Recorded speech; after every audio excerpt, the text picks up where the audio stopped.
તો અંબાલાલ પટેલે ભારે વરસાદની આગાહી કરી છે અને આ વચ્ચે દ્રશ્યો ગાંધીનગરના આપ જોઈ રહ્યા છો સ્ક્રીન ઉપર, જ્યાં મોડી રાત્રેથી વહેલી સવાર સુધી અનરાધાર વરસાદ વરસ્યો અને આવા વરસાદમાં ઠેર ઠેર પાણી ભરાઈ ગયા છે। રસ્તા પર ઘૂંટણસમાં પાણી ભરાઈ ગયા।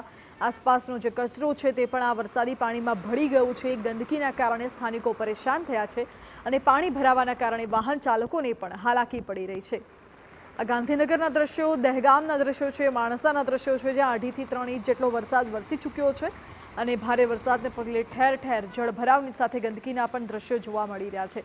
લોકો પારાવાર મુશ્કેલીનો સામનો કરવા મજબૂર બન્યા છે અને આ વચ્ચે હવામાન વિભાગે આગાહી પણ કરી છે કે આગામી 3 કલાક ભારે વરસાદ વરસી શકે છે।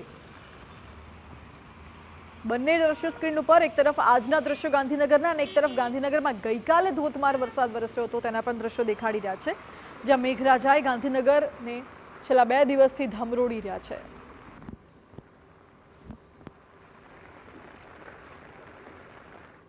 વધુ જાણકારી આપી રહ્યા છે સંવાદદાતા કિંજલ। કિંજલ, ગઈકાલે પણ ભારે વરસાદના કારણે પાણી ભરાયા હતા, આજે પણ આ જ સ્થિતિ જોવા મળી રહી છે, હજુ પણ આગાહી છે?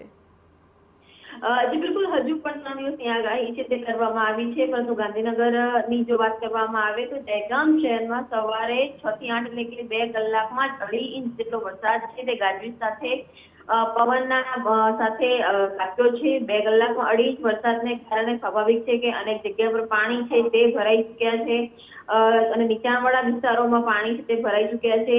વાહન ચાલકો છે તેમને મુશ્કેલી છે તે પડી રહી છે। સૌથી વધારે જે કહી શકાય કે જે વોટર લોગિંગ છે તે થઈ જતું હોય છે, પાણીનો નિકાલ થતો, તેના કારણે અનેક જગ્યા પર આજે આ વખતે પાણીનો ગરકાવ થઈ રહ્યો છે અને 2 કલાકમાં 2.5 ઇંચ વરસાદ પડશે, તેના કારણે અત્યારે કહી શકાય કે દહેગામની અંદર અનેક જે નીચાણવાળા વિસ્તારો છે તેમાં પાણી ભરાઈ ગયા છે। જી કિંજલ, આભાર આપનો।